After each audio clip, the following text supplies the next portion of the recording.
بسم الله الرحمن الرحيم تبارك الذي بيده الملك وهو على كل شيء قدير. السلام عليكم ورحمة الله وبركاته.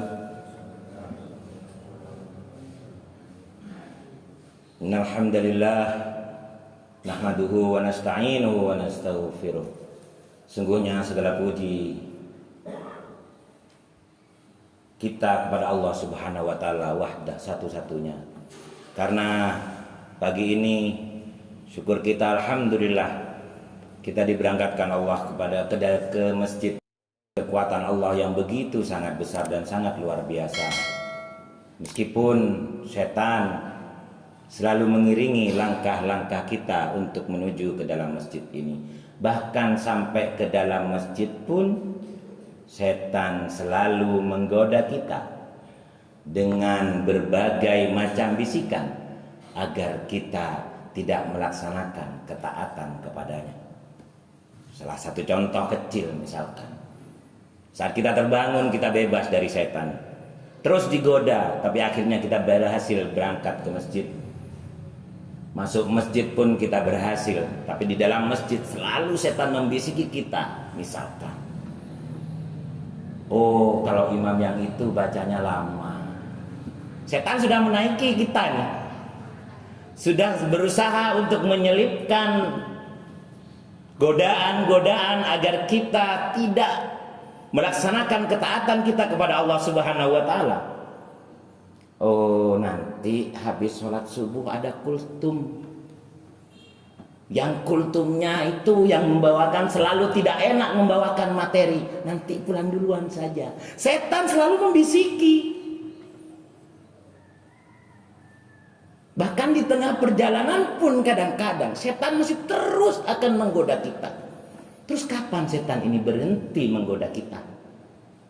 Yakinlah wahai saudaraku, kita tidak akan pernah terbebas dari godaan setan. Sampai titik sakratul maut kita akan mengucapkan kalimat La ilaha illallah. Setan akan tahu dia berhasil menggoda kita atau tidak. Maka pertaruhan kita terbesar adalah saat kita mendekati sakratul maut.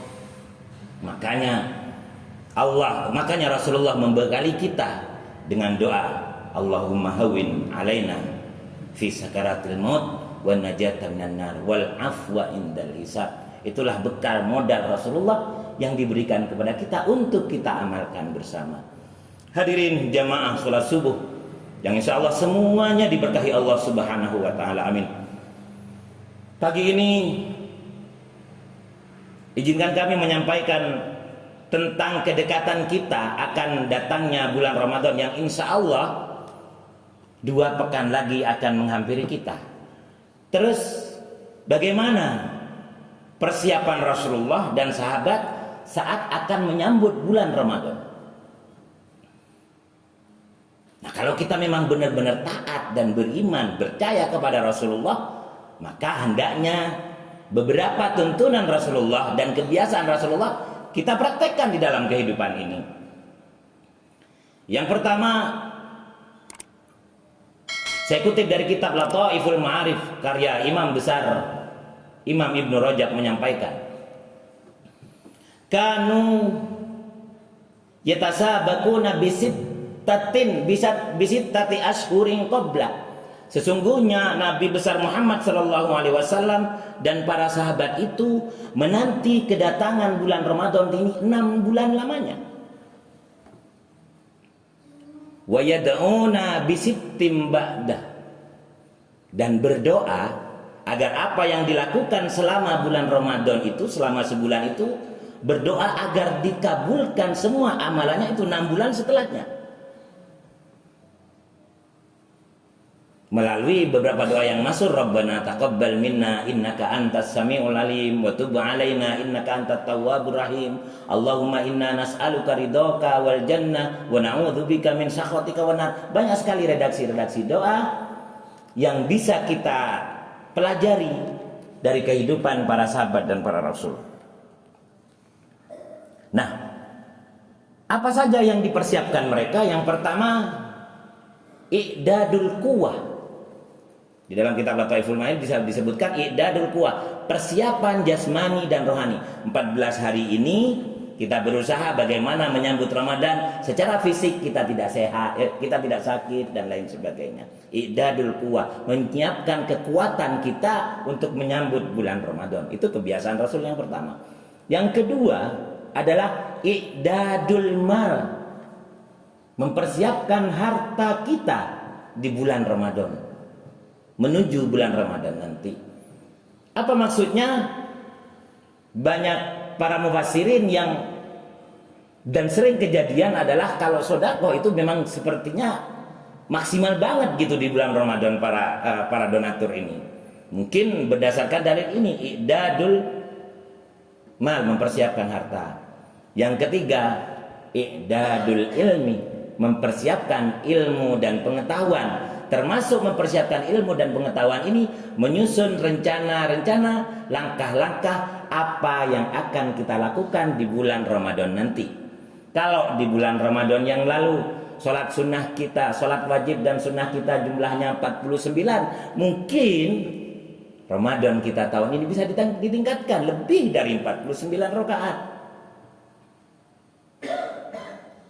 Kalau Ramadan kita, zakat kita jumlahnya 5 juta di tahun yang lalu, hendaknya ada pertambahan nilai dalam jumlah sedekah kita di bulan Ramadan yang akan datang. Nah, itu kebiasaan-kebiasaan Rasul yang saya kutip dari kitab Lataiful Ma'arif.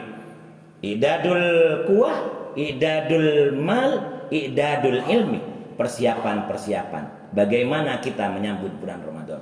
Terus bagaimana Rasulullah mengajak para sahabat, mengajak umatnya. Yang pertama itu selama bulan Sya'ban, selama bulan Rajab dan selama bulan Sya'ban, Rasulullah itu selalu melaksanakan amal soleh sebagai persiapan menuju bulan Ramadan. Seperti contoh puasa Sya'ban. Dalam hadis Aisyah disampaikan bahwa bagaimana Anda melihat puasanya Rasulullah di bulan Sya'ban? Aisyah menjawab, sungguh tidak pernah saya temui puasanya Rasulullah itu melebihi puasa bulan-bulan lain selain bulan Sya'ban. Ya, jangan salah paham bahwa kadang-kadang ada yang menafsirkan bahwa bulan Sya'ban itu puasanya 1 bulan penuh. Tidak pernah saya lihat Rasulullah puasanya melebihi puasa-puasa beliau di luar bulan Sya'ban. Misalkan kalau di bulan lain ada puasa Senin Kemis kali 4 ditambah Ayyamul Bid mungkin 8 kali 3 8 plus 3 mungkin 11, bisa melebihi dari itu. Bukan yang dimaksud dari hadis ini 3 bulan 30 hari penuh. Hadirin yang dirahmati Allah Subhanahu wa taala, itu yang pertama yang dilakukan adalah memperbanyak ibadah selama sebulan sebelumnya, selama bulan-bulan sebelum Ramadan. Yang kedua adalah Rasulullah itu selalu memotivasi sahabat dan memotivasi kita dengan berbagai amalan plus. Contoh motivasinya adalah barang siapa yang membaca Al-Muluk tiap hari, tiap malam sebelum tidur. Nah, itu bagian dari motivasi Rasulullah. Barang siapa yang membaca Al-Muluk rutin tiap malam, maka kuburnya akan diterangi sepanjang masa. Nah, ini motivasi. Agar kita termotivasi untuk membaca Al-Muluk, bahkan kalau bisa menghafalnya. Karena kalau kita membaca, kita masih terfokus kepada Al-Quran. Tetapi kalau kita menghafal, dimanapun bisa menjadi kejadian untuk kita terus beristiqomah dengan amalan Al-Muluk. Yang kedua, misalkan barang siapa yang rajin membaca Al-Waqiah, maka dia akan selalu diikuti oleh rezeki, dan rezeki itu memeliharanya.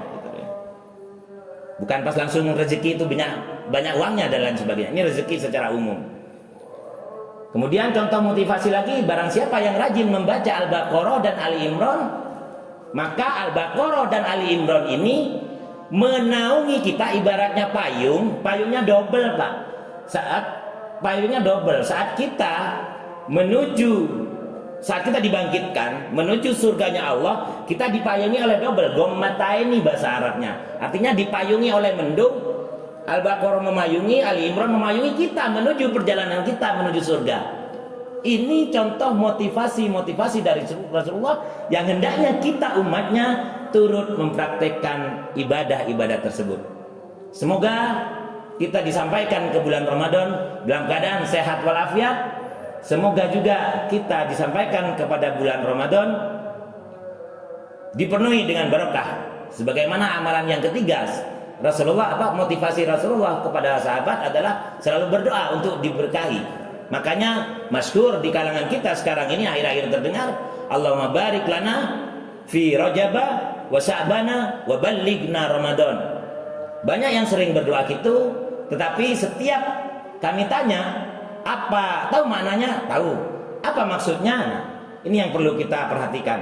Berapa banyak saudara-saudaraku tahun lalu kita masih bersama jamaah yang ada di samping kita, masih berbuka bersama, masih sholat id bersama, tapi detik ini, hari ini beliau sudah tidak bersama kita. Maka hendaknya dengan doa ini, Allahumma barik lana fi Rajab wa Sya'bana, bukan hanya sekedar doa agar kita nyampai ke bulan Ramadan, tapi sebuah renungan bagi kita. Bagaimana kalau kita tidak nyampe ke bulan Ramadan berikutnya? Nasrun minallah wa fathun qarib. Hadanallah wa iyyakum ajmain. Assalamualaikum warahmatullahi wabarakatuh.